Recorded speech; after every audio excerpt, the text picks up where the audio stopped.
tiene dei corsi e docenti al master in paesaggistica delle aree verdi della facoltà di agraria di Torino, è là dove io l'ho conosciuto. Collabora anche con l'Università di Roma, adesso attualmente è in Giappone e collabora nello studio del maestro Makioka.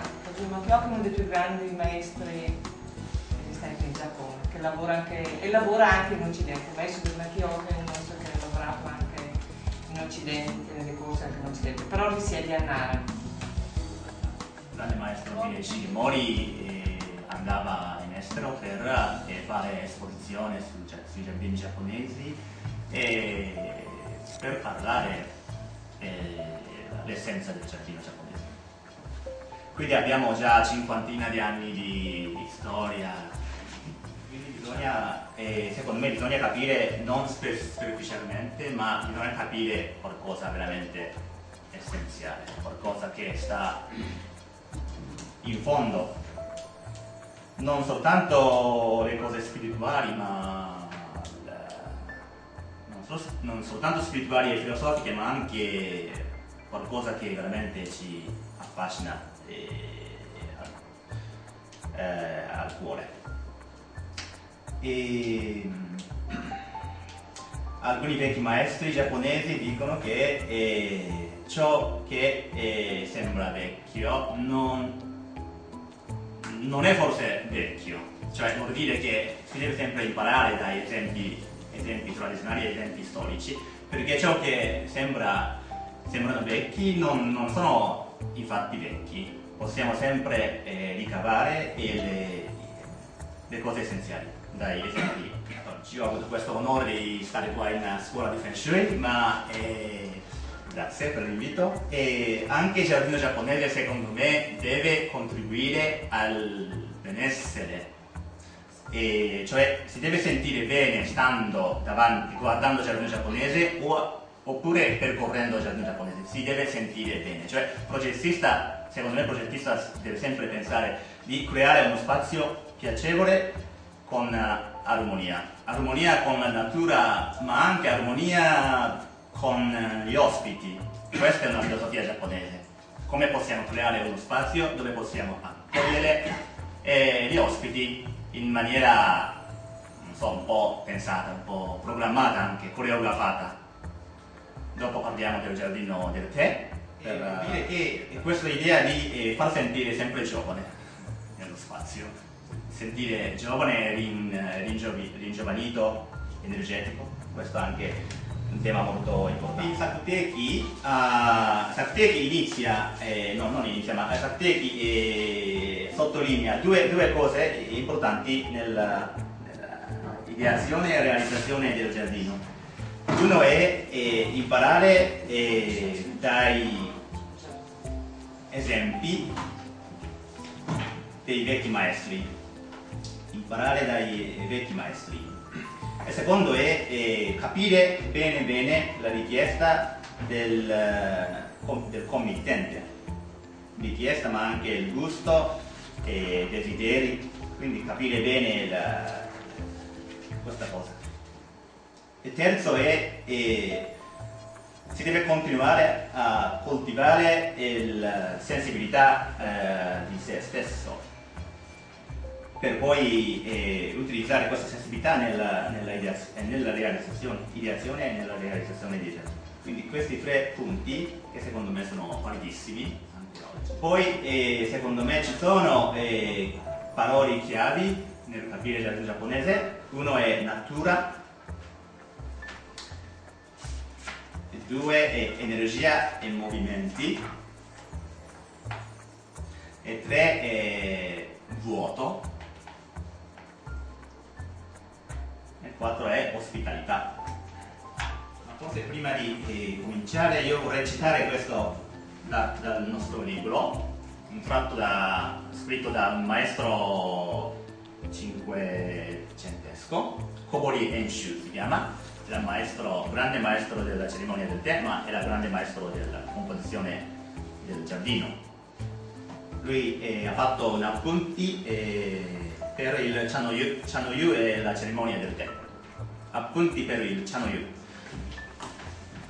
Il Chanyu, la cerimonia del tè, non è eccezionale. Si deve compiere il proprio dovere nei confronti del Signore, dei genitori e della famiglia. Soprattutto non bisogna perdere i contatti con i vecchi amici. La foschia della primavera, i cucli dietro le foglie verdi dell'estate, il cielo del tramonto, denso di malinconia dell'autunno, l'alba dell'inverno imbiancata di neve, tutto ciò sembra esistere appositamente per la bellezza del Chanyu. Per cercare gli utensili non ci si deve far influenzare esclusivamente dalle novità. Il merito non dipende dall'essere nuovo. I vecchi utensili prima erano nuovi.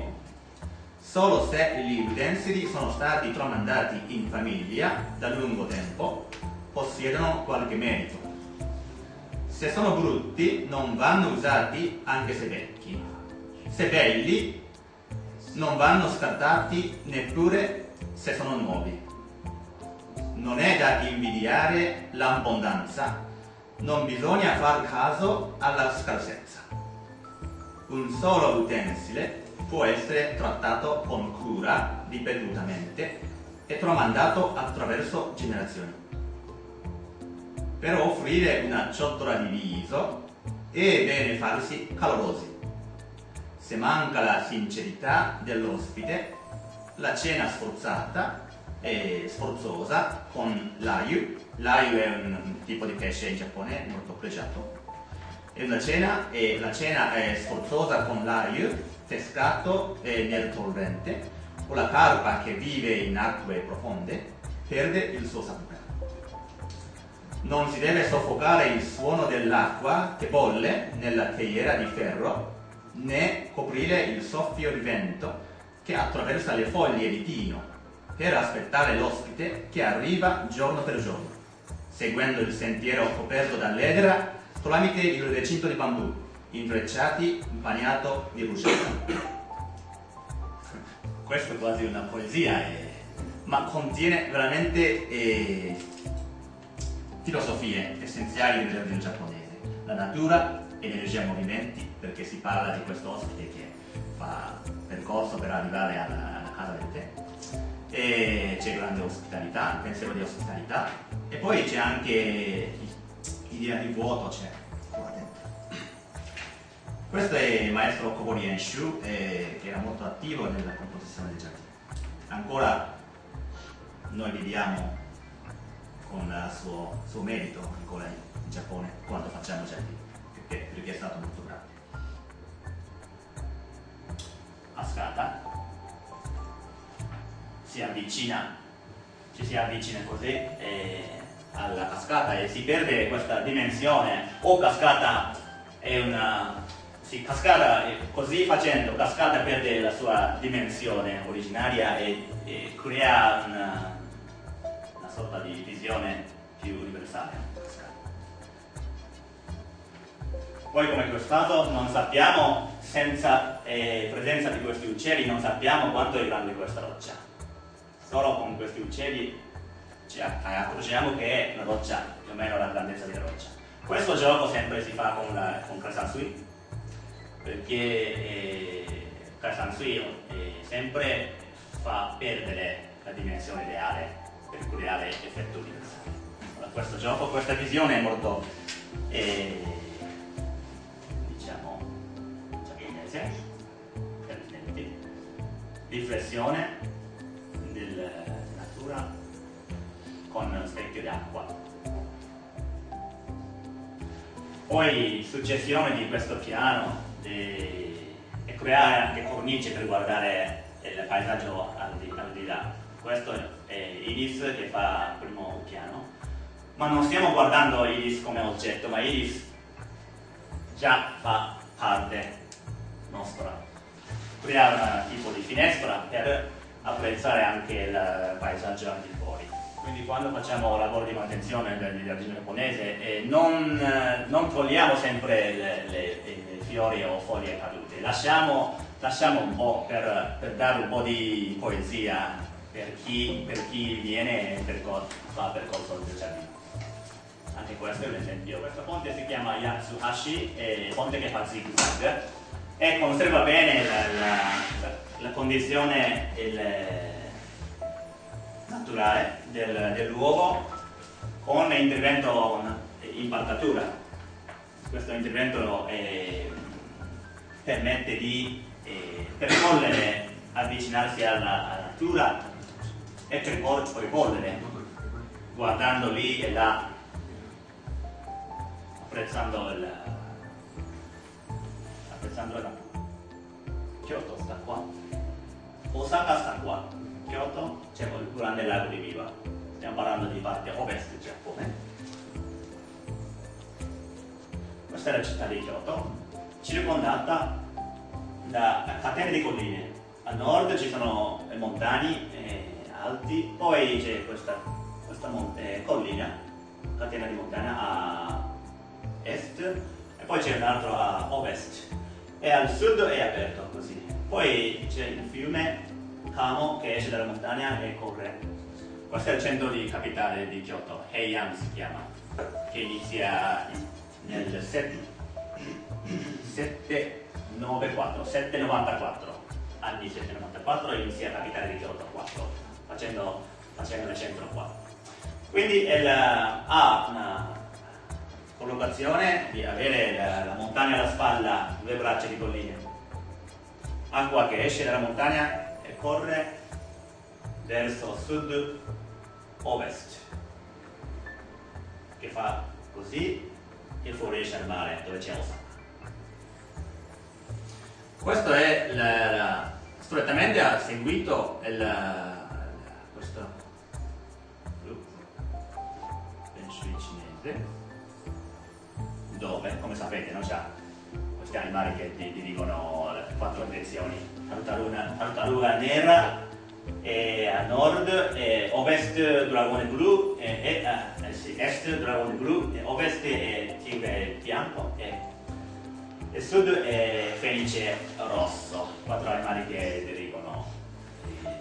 4 nomi di animali hanno nome di, soprattutto animali, di tartaruga, di gru, di tigre, di toro.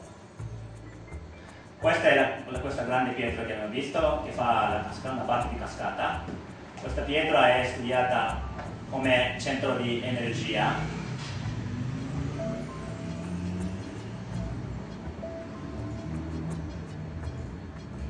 E questa cascata sta all'angolo di questo spazio esterno, e secondo me anche riceve l'energia del cielo, facendo questa verticalità. Riceve l'energia del cielo e fa fluire come acqua questa energia che fa questo tratto. Che piante sono? Piante sono camellie e chino.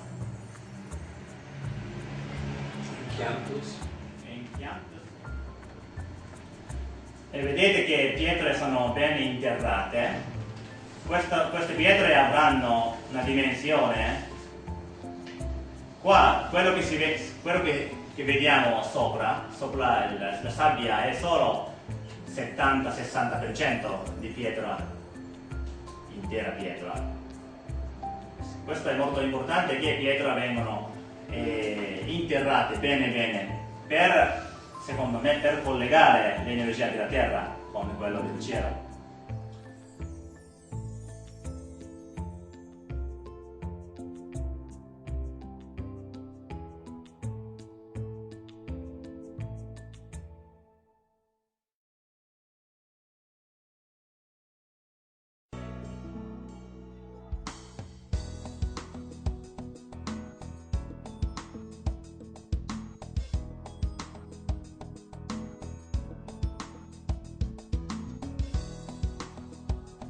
Il primo esercizio è radicamento, giusto? Tai Chi sempre parla di radicamento. Radicamento vuol dire una roccia che messa in giardino deve essere tutto radicato, cioè interrato e radicato quindi l'occhio non sta così a caso, ma sempre sprofondato e radicato. Questo, no? Radicamento. La testa sempre tirata su, come se fosse un filo che ti tira da sopra per collegare anche il centro della terra. C'è questa asse. Quindi noi diventiamo pietra tutelare che diventa un centro di questa composizione di rocce. Proviamo radicamento, si parla di Andian, quindi facciamo radicamento. Facendo il lavoro di giardino mi sono sentito veramente una volta di abbracciare qualcosa e portare su. E nell'esercizio di Tai Chi Chuan c'è un movimento che si chiama abbracciare il tigre e tornare in montagna. Faccio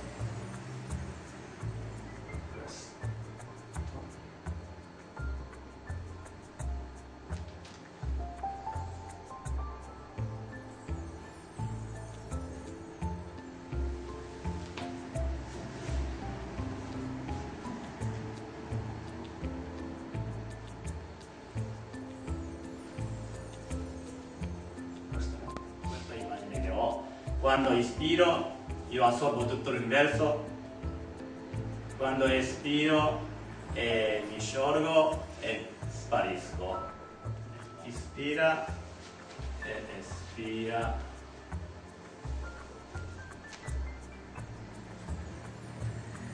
Ispira di nuovo e espira.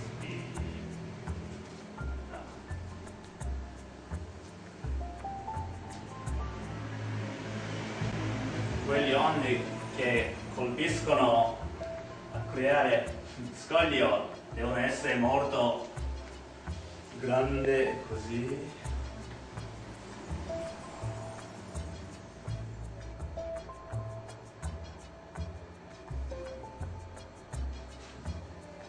Che fa parte di questa Kasansui. Questa è sabbia e superficie del mare e il fiume esce dal lato sinistro e diventa questo mare,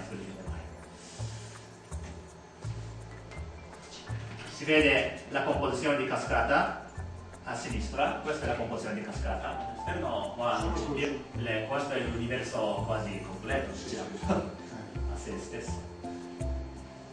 Allora, non so, diventa troppo lungo se spiego questa mia interpretazione, ma comunque se vado molto velocemente, io ho interpretato questo gruppo come io originale, pieno di ego ancora, cioè definizione di io c'è ancora, composto da questo tre rocce, questo primo gruppo, questo qua ho interpretato come io, ma questo io si espande per diventare questa composizione di tre rocce, creando piano piano un vuoto all'interno.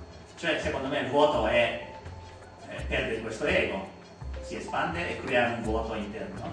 Quindi il centro di questa composizione corrisponde al centro di questo, infatti, triade. Quindi si espande e crea un vuoto, seme di vuoto. E questo vuoto si completa facendo questo vuoto che si vede proprio davanti, perché ci si mette qua nella sala, al centro di Sala Hojo, guardando fuori si vede questo vuoto che è completo, mentre invece questo gruppo io originale ha rapporto con questo gruppo che secondo me rappresenta l'altra riva, cioè isole dove si sente questa illuminazione, perché questa roccia ha questa forma molto arrotondato e molto dolce, quasi come guardare un profilo di un'isola in lontano. Okay? Quindi ho interpretato come l'altra riva da arrivare, attraversare e arrivare. Invece questo a partire di nuovo io e questo gruppo inizia a attraversare per arrivare anche a questa riva, mentre questo osserva questo attraversamento. Quindi mia interpretazione alla fine è questa. L'altra visione è questo, perché prima, oggi non si entra di qua, ma anticamente c'era un ingresso qua, ex porta principale, si accedeva da qua, si poteva soffermare qua per guardare questa visione molto vicino da lì originale e si apprezza questa profondità di questa composizione. Poi uno studioso dice che l'altezza di questo tetto diminuisce verso questo angolo, invece questo superficie di sabbia, la quota si alza verso questo angolo. Vuol dire che si sta giocando con una prospettiva profonda per aumentare la profondità. Il tetto diminuisce l'altezza, invece questo piano cresce. Quindi questo diventa una profondità, si aumenta.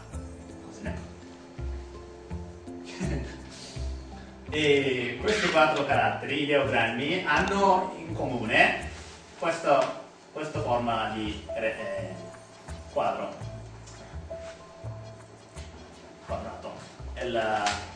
Allora, cioè uno è questo, che significa io. Cosa vuol dire? Insieme alla gola. Io so ciò che è sufficiente per me. Evoca il paesaggio di isole, paesaggio marittimo, dove ci sono isole. Ma questo comunque è simbolo di goccia d'acqua.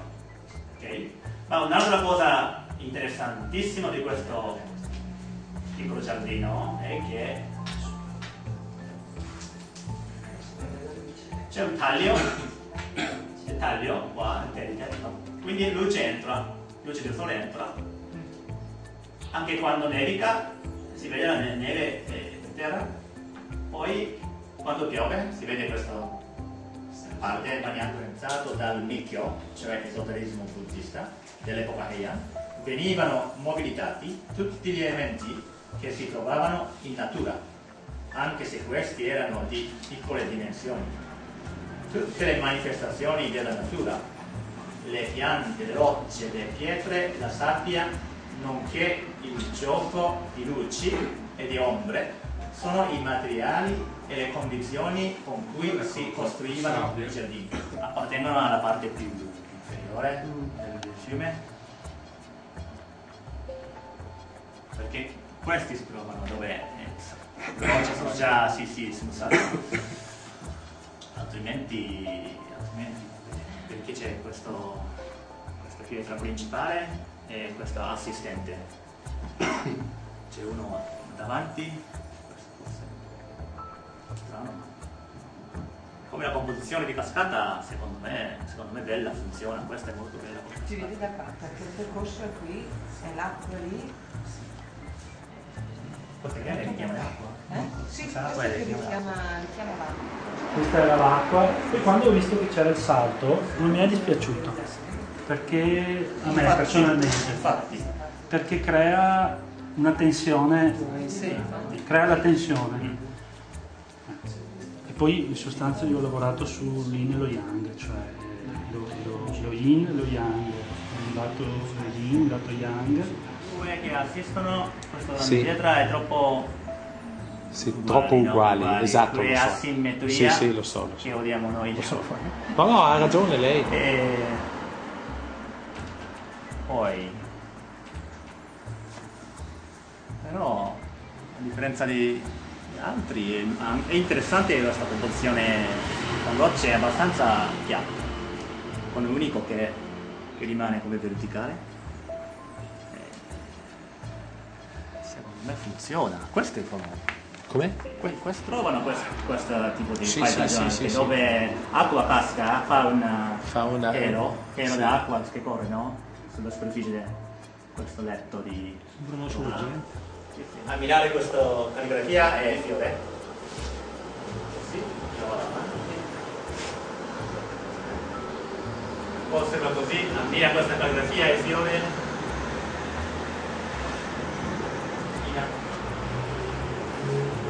Poi qua va bene perché io sono l'unico ospite, quindi il secondo ospite io invece entro di là e servo il tè a questa posizione, ok?